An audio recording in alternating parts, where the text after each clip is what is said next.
अगर कोई दूसरा देश आके कोयला, पेट्रोलियम या मछली पकड़ लेता है तो उसे उस देश को दे के जाना पड़ेगा, ले नहीं जा सकता है। तो मान के चले कोई यहाँ के मछली मार रहा है तो उसको मार लेने दो, जब ले जाएगा ना तो मछलियां वापस ले जाएगा। अब चाइनीज मछुआरे सब पूरी दुनिया में जा घूम घूम के मछली उछली मार के पाकिस्तान के पास आए थे, सब मार के लेके चल गया था सब यहाँ पर। अब पाकिस्तान वाला अपन लकड़ी के नाव पे देख रहा है, हमारे में तो जाले में मछली नहीं है। और ये डकैती वाले हैं सब, जहाजिए लूट लेते हैं सब। आएगा सब पानी वाले मछली मारने के बहाने चढ़ जाएगा सब जहाज। इसलिए हिंद महासागर पे स्ट्रेटेजिक कंट्रोल बनाना बहुत जरूरी है। अब यहाँ पे प्रॉब्लम क्या होता है, हिंद महासागर एकमात्र ऐसा महासागर है जिसका नाम किसी देश के आधार पर रखा गया है। हिंद महासागर पूरे हिंदुस्तान, जो इंडियन ओशियन जितने देश हैं उसमें सबसे शक्तिशाली कौन है? इंडिया है। यहाँ से बाकी जितने महासागर देखिएगा वो सबका महासागर का नाम किसी भी देश के आधार पर नहीं रखा गया। अब देखिए, पूरा समुद्र उस देश का नहीं होता है, केवल 200 नॉटिकल मील तक होता है। कितना होता है? 200 नॉटिकल मील तक ही हमारा होता है। इसके बाद इंटरनेशनल सी होता है, इसमें कोई किसी को रोक नहीं सकता है। केवल कितना होता है? 200 नॉटिकल मील। इसे एक्सक्लूसिव इकोनॉमिक जोन कहते हैं, EEZ, अनन्य आर्थिक क्षेत्र।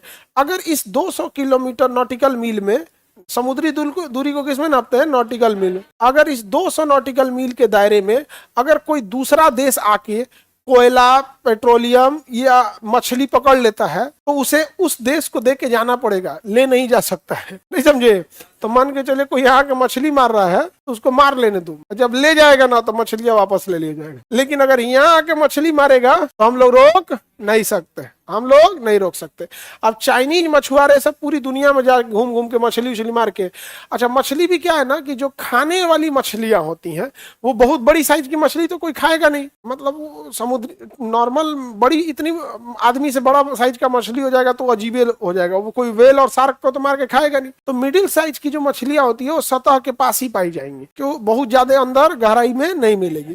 तो किसी किसी देश के पास चाइनीज आते हैं सब। अब पिछली बार पाकिस्तान के पास आए थे, सब मार के लेके चल गया था सब यहाँ पर।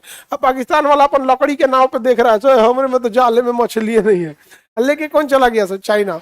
और चाइना वाले सी फूड बहुत खाते हैं सब, समुद्र का कुछ भी खा जाएंगे सब, समुद्र का चीज का, कुछ से ऑक्टोपस, और ऑक्टोपस का बच्चा अभी जिंदा खाता है सब। चाइना में फ्रेश का मतलब जिंदा होता है। चाइना में अचार जो होता है ना, जो हम लोग अचार खाते हैं, अचार और नींबू का रस लेके केकड़ा को जिंदा उसमें बोर के ऐसे खा जाते थे जिंदा। दर्दनाक एकदम, उन सबको देख के डर लगेगा। मतलब हम तो उन सबको देख के अपन मतलब थोड़ा दूर रह रहे थे कि कहीं बाई दी हुई बकोट लिया ना तो कोनो विचित्र बीमारी हो जाएगा। जिंदा केकड़ा खैले एकदम खूब बढ़िया से। खूब हम लोग कैसे टिकोरा वगैरह गर्मी के दिन में आम खाते रहते हैं, ऐसे खाते रहेंगे, बतियाते रहेंगे, बड़ी खट्टा है वो, वैसे ही केकड़वा ले लेगा, खा लेगा। यहाँ पे इतना दर्दनाक होते हैं सब जिसका कोई हद नहीं। ऑक्टोपस जिंदा खाएगा सब, हाँ, अरे उल्टी हो जाएगा देख लीजिएगा। तो आप अजीब टाइप का, आप जिस चीज को खाए नहीं रहेंगे आपका बॉडी भी, आपका ब्रेन भी उसको एक्सेप्ट नहीं करेगा।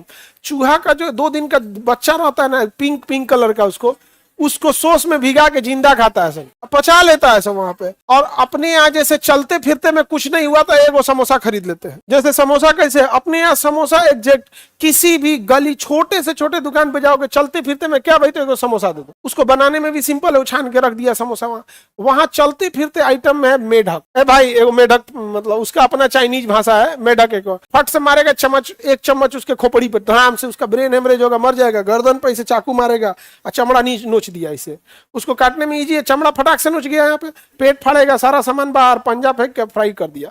अच्छा वो लोग ना कभी भी कंप्लीट फ्राई करके खाते नहीं है किसी चीज को, हम लोग की तरह हाफ होता है यहाँ पे, बस स्टीम मारेगा और बाहर निकाल देगा, और ग्रेवी बाहर से मिला के उसमें दे दिए यहाँ पे, और खाते हुए चल जाएंगे सो यहाँ। जैसे अपने यहाँ जैसे देखोगे लड़की सबको 2 जगह बड़ा भीड़ लगाएगी, जैसे गोलगप्पा, चाउमीन, बर्गर में, और वहां पे सबसे ज्यादा लड़कियों का फेवरेट खाना जानते हो चाइना में क्या है?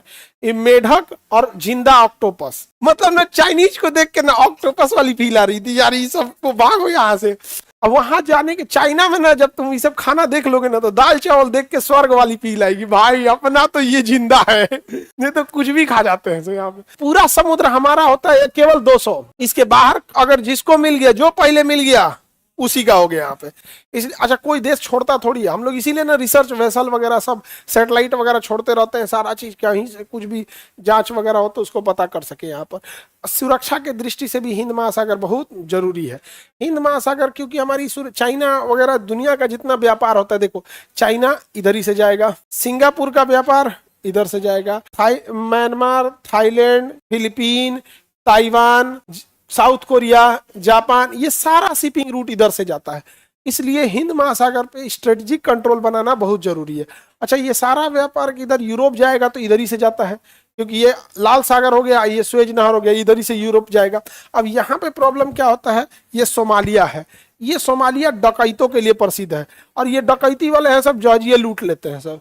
आएगा सब पानी वाले मछली मारने के बहाने चढ़ जाएगा सब जहाज पे, पानी वाली जहाज पे आप हथियार लेके नहीं रह सकते हैं यहाँ पर, समझ में आ गया कि नहीं आ गया।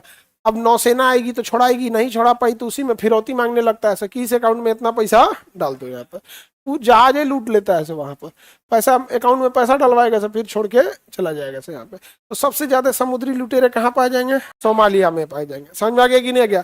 एकमात्र महासागर जिसका नाम किसी देश में है, स्ट्रेटेजिक यानी सैन्य रूप से भी महत्वपूर्ण है जगह ये, यहाँ पर 200 नॉटिकल मील हमारा अन्य आर्थिक क्षेत्र आता है यहाँ पर। और इसका अलावा जोग्राफिकल महत्व अगर देखिएगा तो मानसून जो आता है हम लोग के ऊपर, जो बारिश कराता है मानसून, ये बारिश वाला मानसून भी इधर ही से आता है। अगर हिंद महासागर न रहे तो हमारे लिए मानसून लाएगा कौन, तो हमारे लिए ज्योग्राफिकल महत्व क्या हो गया, मानसून लेके आ गया। दिक्कत क्या हो गया, इधर सोमालिया के डाकू हो गए सब। स्ट्रेटेजिक महत्व हो गया कि पूरी दुनिया की शिपिंग रूट इधर से ही जाती है यहाँ पर। अच्छा आप यकीन मानिए अगर हम लोग मेढक खा रहे होते ना, तब तक चाइना से मेढक इंडिया आ चुका होता, लेकिन वहां मेढक खाता है हम लोग नहीं। ठीक है सोच रहे मेढक खाएं सब, तो वहां मेढक की खेती होती है, हाँ तालाब में, ज्यादा गहरा तालाब नहीं बनाते हैं, घुटना इतना गहरा रहता है, उसमें खूब सारा मेढक पाल देते हैं वहां पे, उसको तंदुरुस्त हो जाता है एकदम, ले जाके बेच उच के खा जाता है सब। इंडिया वाले को भी भेज देना चाहिए, बिना मतलब बरसात में इतना मेढक हल्ला करता है सब यहाँ पे, लेके उन सबको को ले आके कहाँ भेज देना चाहिए, चाइना। जब खा रहा है तो ले जाओ यहाँ पे, बिना मतलब अपने यहाँ साइकिल से कचरा के मरता है सब, नहीं समझ आ गया, मर जाता है उसके बाद आदमी कहता है बेंग मार दिया कान पकेगा अब और पता नहीं क्या कहता है, बिया में बारिश होगा कि ऐसे करता है, मेढक मत मारो। हाँ हमारे यहाँ तो कहावत है कि मेढक मारते हो तो गूंगी पत्नी मिलेगी, बहिरी पत्नी मिलेगी, कान दुखाएगा। आगे बढ़े, भारत से मेढक ओढक को भेज देना चाहिए जी, एकदम इतना बड़े मात्रा पे होता है। हम लोग जो टिड्डा वगैरह होते हैं सर, घास वगैरह पे चलते हैं टिड्डा, वहाँ वो सब खूब टिड्डा की खेती करते हैं। वहाँ क्या वो नमकीन है, वो दालमोट वलमोट में डालता है, सो फ्राई करके टिड्डा को दालमोट में डालता है, उन सब का अलग दुनिया है यहाँ पे। तो हिंद महासागर समझ में आ गया, हमारी स्थिति हिंद महासागर के तौर पे है यहाँ पर, और ये बेहतरीन जगह है। हालांकि हिंद महासागर व्यापार के लिए बहुत जरूरी है, चाइना वगैरह का सारा व्यापार इधर ही से होता है। हिंद महासागर की स्थिति भारत के लिए क्या है, भारत के भू सामरिक दृष्टि से महत्वपूर्ण है। विश्व का एकमात्र महासागर है जिसका नामकरण किस पे पड़ा है, हिंद महासागर का एकमात्र देश के नाम पे पड़ा है, भारत के नाम पे पड़ा। भारत का 95% व्यापार किस महासागर से, हिंद महासागर से। हिंद महासागर में आयोडीन, ब्रोमीन, कैल्शियम, पोटेशियम, ये सब का भी क्या चीज है, भंडारण है। नमक का तो बहुत सारा भंडारण पाया जाता है यहाँ पे। नमक का अधिकांश, हमारे अधिकांश नमक की पूर्ति कहाँ से होती है, मछली वगैरह के लिए भी हिंद महासागर वाला। व्यापार भी कहाँ से होता है, हिंद महासागर। डकैती के लिए सोमालिया,